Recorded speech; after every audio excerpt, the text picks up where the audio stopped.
In the headlines, though two are locked up, authorities are still seeking a teenager who allegedly opened fire, killing another at a local bar. Police correct the rumors surrounding this case. Nash County deputies make a major bust finding powder cocaine.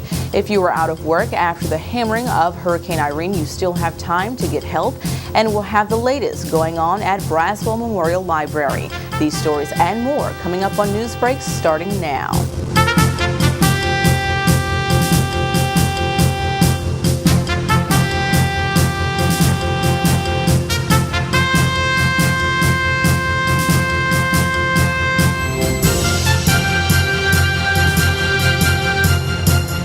From WHIG-TV, this is NewsBreak 31.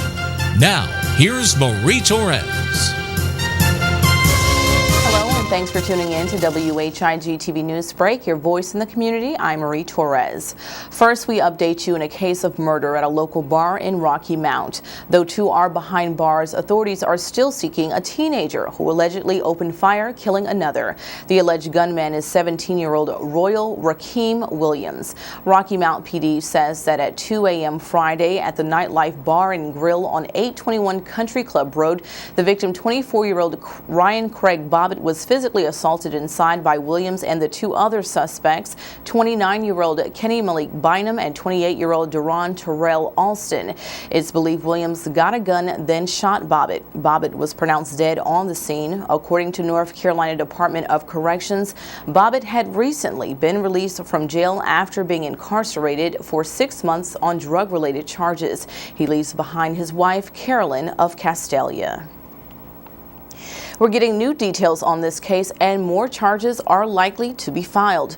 Police say the teenager, Royal Williams, was actually inside the Nightlife Bar and Grill in Rocky Mount when the initial altercation ensued. Captain Laura Fonstock cleared up some of the rumors circulating about this incident. One rumor, she says, was flat out not true. Citizens have questioned or stated on air or via social media that police took too long, up to 20 minutes, to respond to the first call from the bar that a fight was in progress. Fonstock dispels that rumor with recorded data that shows that as soon as the call went out from the bar about the fight, officers arrived there in less than 2.5 minutes. It was between that time that officers and dispatch received another call of shots fired from the bar. Fonstock says officers' time of response was impeccable. Some are also questioning why a 17-year-old was in the bar in the first place. The outside of the establishment clearly states that photo ID is required, and there is an age requirement of 21 posted on the door. To this, Fonstock told us, though there is not a state law banning 17-year-olds from entering, the City of Rocky Mount's Bars and Taverns Ordinance does. She says there is an ongoing investigation into the bar as to how the teen was allowed in, as well as if the bar has violations that could lead to a shutdown. Fonstock says citizens have recently tried to compare nightlife with Club Rain in downtown Rocky Mount that was shut down earlier this year. Fonstock says the two establishments and any violations among them are two entirely different cases. She adds that nightlife at initial evaluation doesn't have as many violent reportings as did Club Rain. Fonstock is urging citizens, if you have any information into the murder at Nightlife Bar and Grill or the whereabouts of wanted teen Royal Williams, you should immediately call Crime Stoppers at 252-977-1111. Also over the weekend, Nash County deputies make a major bust. Arrested Friday were Wilson men 26-year-old Keyshawn Lucas and 23-year-old Tyrell Bynum. According to Captain Pat Joyner with the Sheriff's Office, they received a tip that the two suspects trafficking cocaine were meeting at the local Food Lion grocery store. Their deputies found the suspects. Joyner says Bynum, the passenger of the vehicle, was allegedly found in possession of 57 grams of powder cocaine. He was charged with 3 counts of cocaine trafficking. The driver, Lucas, was charged with conspiracy to traffic cocaine. Lucas was released on a $20,000 bond, while Bynum currently sits in Nash County Jail under a $150,000 bond. And still recovering from a wreck last week is a Rocky Mount police officer. Wednesday evening, Officer Charles Millender was off duty when a van struck his motorcycle at the intersection of Thomas A. Betts Parkway and Bishop Road in Rocky Mount. He was airlifted to Pitt Memorial Hospital in Greenville, where last we've learned he is still in critical condition. Millender, who's been on the force for about a year, was continuously been reported to be showered by support and visitations by his fellow officers during his recovery. In other news, October is Breast Cancer Awareness Month. Before we go to break, here's what you need to know about the disease. Weiss. I'm president and founder of breastcancer.org. I'm also a practicing oncologist and mom, and also a breast cancer survivor. So I'm happy to share information with you today that could help protect your life against breast cancer. Most people think that breast cancer is all about family history and the genes that you could have inherited from your mother or your father. But as it turns out, only about 10% or fewer cases of breast cancer are related to a single rare gene that produces a high risk, like BRCA1 or BRCA2. In addition, about 20% of women who get breast cancer have a family history that's not explained by one of those genes, which means that most women who get breast cancer don't have a family history, did not inherit a gene that made their risk go up. In fact, all women are at elevated risk, even the thin vegetarian yoga instructor that seems to be doing everything right. And if you did inherit a gene like BRCA1 or 2, it just means that you inherited an elevated risk, meaning that when you were born during your life, you're more prone to getting breast cancer than someone who doesn't have a gene. But in order for cancer to occur, other genetic changes have to take place before breast cancer can happen. And it's also true that our genes haven't changed for many, many, many years. So the higher incidence or rate of breast cancer that we're seeing now compared to 50 to 100 years ago is not because our genes have changed. It's not because more women are inheriting genes and they didn't before. And it's also not because the genes are more aggressive maybe than they were before. The reason why breast cancer has become so much more common today than it used to be is because our environment has changed. The environment outside our body and the environment inside our body. So for example, the obesity epidemic creates an internal change in your body's environment that makes you more prone to developing breast cancer. The fact that more girls are starting their periods early, puberty happening earlier, explains part of why there's elevated risk. Plus all the chemicals that are out there in the environment, pesticides, plastics, detergents, nylons, repurposing of petroleum products. All of those chemicals can look like, smell like, act like, taste like estrogen and growth stimulation to a breast cell.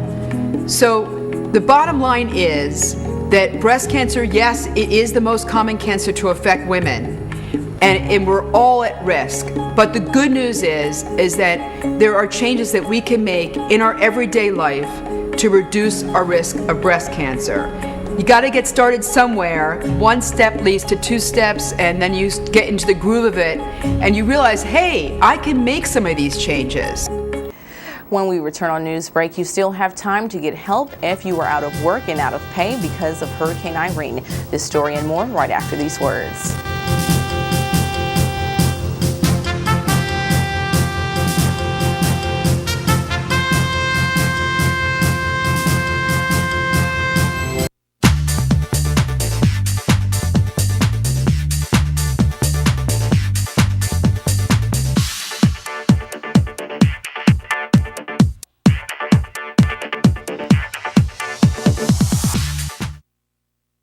The Country Inn & Suites is your home away from home with a staff that always treats you as family.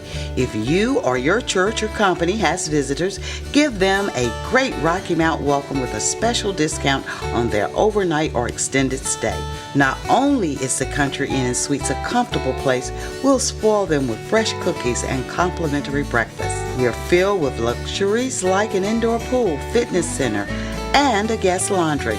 The Business Center includes a boardroom, connection to high-speed internet, and catering for meetings is always available.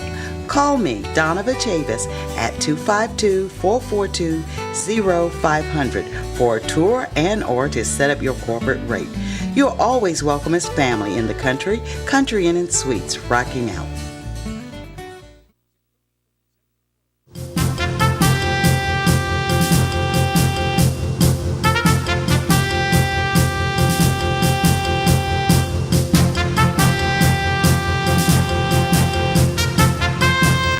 Welcome back to WHIG TV Newsbreak. I'm Marie Torres.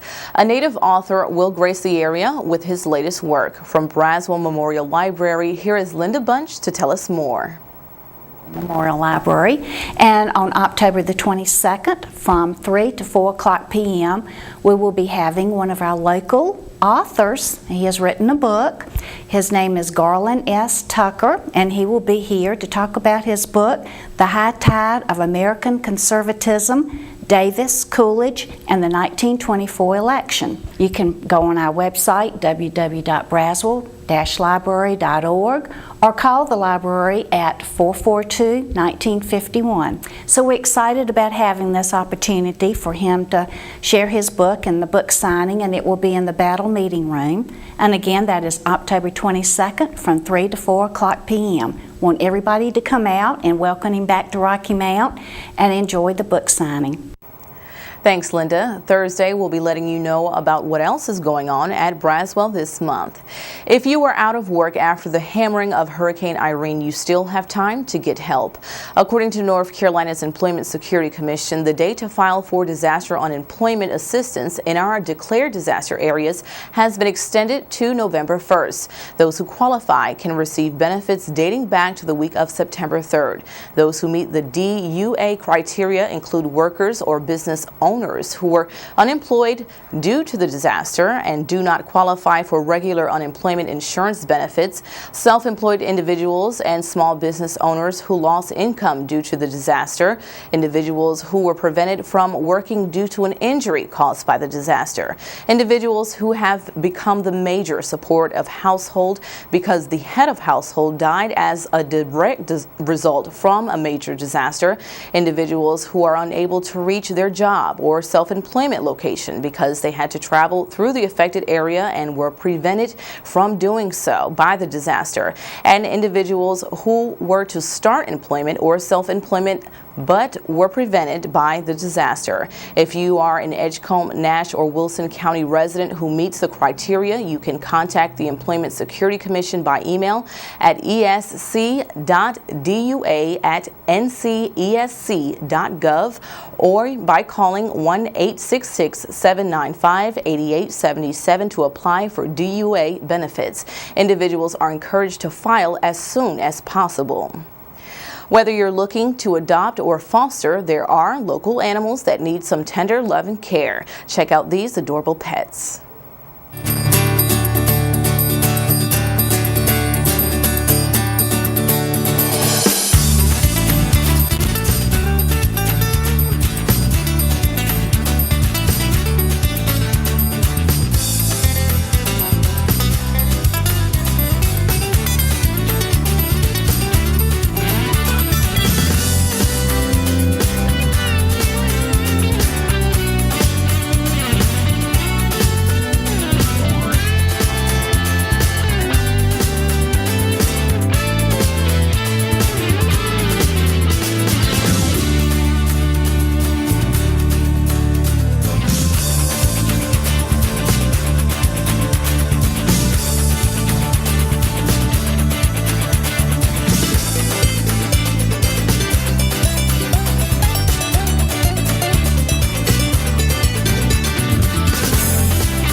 Up next, the latest in sports and weather. Don't go anywhere.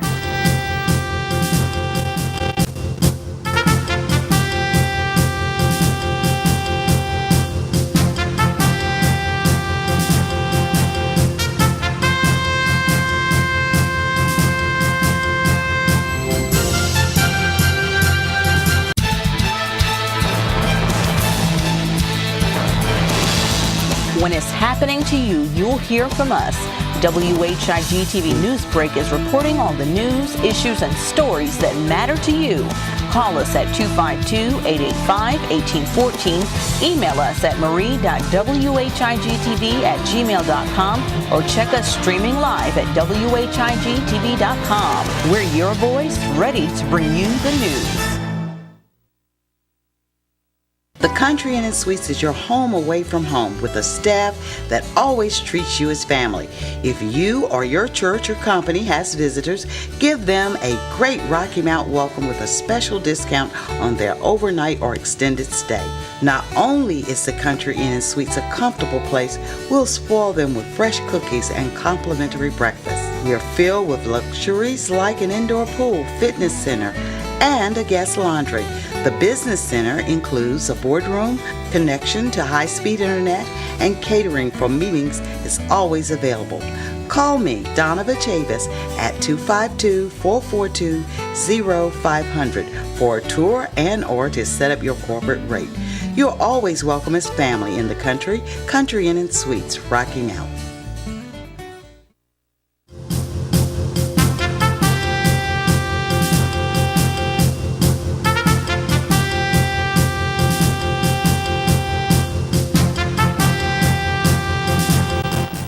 And we're back with the latest in weather. Here is Fred Holsworth with that update. Fred? Hello everyone, and time to take another look at our weather. And we'll start off by saying our fall weather is going to continue for the next few days into the weekend, first part of the weekend anyway. And these cool morning temperatures will be in the mid and upper 40s. And the high temperatures will be in around the mid 70s. Now, our normal temperature is around 51 for a low and around 75 for a high. So we're right in there with the high temperatures, a little bit cooler than normal for our low temperatures. Well, let's take a look at our forecast map and see how today is shaping up across the lower 48. First of all, we do see rain up in the northeast again. They have really been plagued by this low pressure system that has taken its own sweet time to go from northern Illinois across to roughly the vicinity of Cape Cod by this evening, and rain all the way from the Appalachians on up into the Quebec province. Also, a cold front getting involved in this, and that will give some lift. So there could be a few thunderstorms scattered about in there as well. Most of the thunderstorm activity, however, will be along the coast. As we go farther west, high pressure now over Illinois, giving the nation's midsection a fine autumn day as this clockwise flow goes around, bringing cooler temperatures into our area and keeping fair skies. You'll notice that barometer right up there around 3015. That is indicative of high pressure and telling us that this cool Canadian high is building into our area. Going farther west, different story in the Rockies. Extreme western Texas and the Texas Panhandle, and then into the Rockies. This will all be covered by rain showers and thunderstorms. We saw some pretty good thunderstorms over southern Nevada earlier today, and these storms will be moving north and northeastward through the Rocky Mountain area. Rain along the California coast. This is indicative of the Mediterranean climate that they have. the first Pacific storm moving onshore and bringing rain and some snow to the higher elevations in British Columbia. Down in the Caribbean, we see a stalled front right here. This is something we're going to have to watch later on, because many times we can see low pressure develop along this front as we have a high pressure to the north, and you'll see low pressure develop to the south as this clockwise flow puts a spin on the remaining air down in the Caribbean. And this is also a breeding ground for tropical systems in the month of October and even into November. So we'll keep an eye on that. Nothing there right now. Well, let's take a look at our forecast, and we'll see our high today under a sunny sky will be 72, northwest wind at 7, clear tonight with a low of 44, winds will be calm. Wednesday, sunny with a high of 77, north wind at 7. Wednesday night, clear with a low of 47, north wind at 5. Thursday, sunny, 73, northeast wind at 8. Thursday night, clear, 46 degrees will be our low. For Friday, sunny with a high of 74. Friday night, clear with a low of 48. And for Saturday, sunny with a high of 75 and a low of 51. 68 was our high yesterday. 47 was our low early this morning. No precipitation during the past 24 hours. The U.S. extremes for yesterday, the high temperature in the country, 102 degrees. That was in Borrego, California. 26 degrees at West Yellowstone Gate, Montana. That was the low yesterday. Most rainfall yesterday, 91/100ths of an inch. That occurred at Key West, Florida. And that's a look at your Tri-County weather. Now back to you. All right, thank you, Fred. And with us now with our sports report is Edward Green.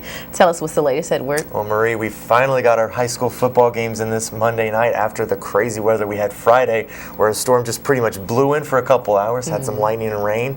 Thankfully, nobody got hurt or anything. We got the games in on Monday. We're going to have those scores for you in a second, but first, a little other news. Well, the crazy weather has been forcing so many postponements, but it's led to an exciting season of high school football. All the teams are now into high school conference play, and after most teams made up their games Monday night, there were a few surprise results that lend themselves to some intriguing matchups coming this Friday. Before we get to that, though, let's take a look at how the Major League Baseball playoffs are shaking out. Well, over in the American League on Friday, the Tampa Bay Rays poured it on Texas with a 9-0 win in Arlington. Kelly Shoppich had 2 home runs in that game. Also poured on, though, were both the Detroit Tigers and the New York Yankees, as their opener in the Bronx was delayed on Saturday to heavy rain after heavy rains came through in the second inning. Upon resumption, the Yankees picked up the offense, and a Robinson Cano grand slam helped propel his team to a 9-3 win. The Rangers responded Saturday with an 8-6 win over Tampa, using a 5-run fourth inning to take a lead they wouldn't surrender. On Sunday, Detroit and New York played Game 2, with Detroit evening the series at 1 with starter Max Scherzer taking a no-hitter into the 6th inning. Monday, both teams played as the Rangers scored 4 times in the 7th, including a Josh Hamilton 2-run single to take the game 4-3 and lead the series 2-1.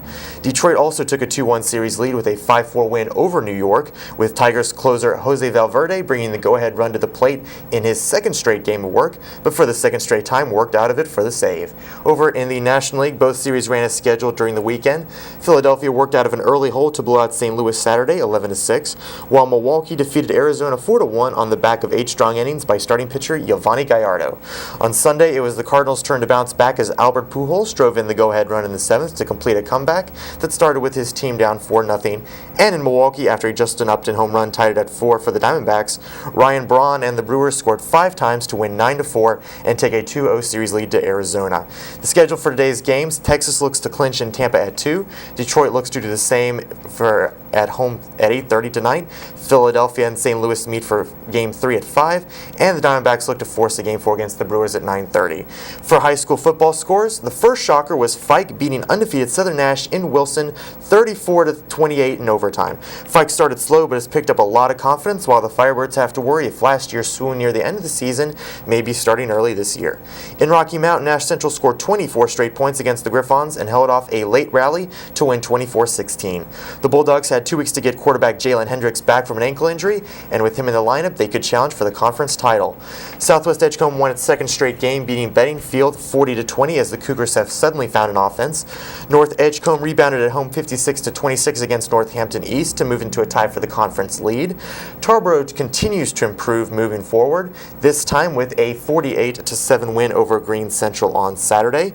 And in our Freedom Credit Union Game of the Week, Hunt blanked Northern Nash to stay perfect on the season 28-0. The Knights have a good defense but struggled in other areas, and Hunt is a team that can take advantage of every mistake. So we take a look at this week's schedule now, and at the top we have a meeting of conference leaders as Fike heads to Nash Central. In contrast, two teams looking to quickly turn their conference slate into positive territory meet in Bailey as Northern Nash plays Southern Nash. Tarboro faces a huge test as it goes to Kinston, a quality team with an identical record to the Vikings. Southwest Edgecombe tries to run its win streak to 3 at North Pitt. North Edgecombe looks to win 2 in a row for the first time this season when it hosts Kip Pride.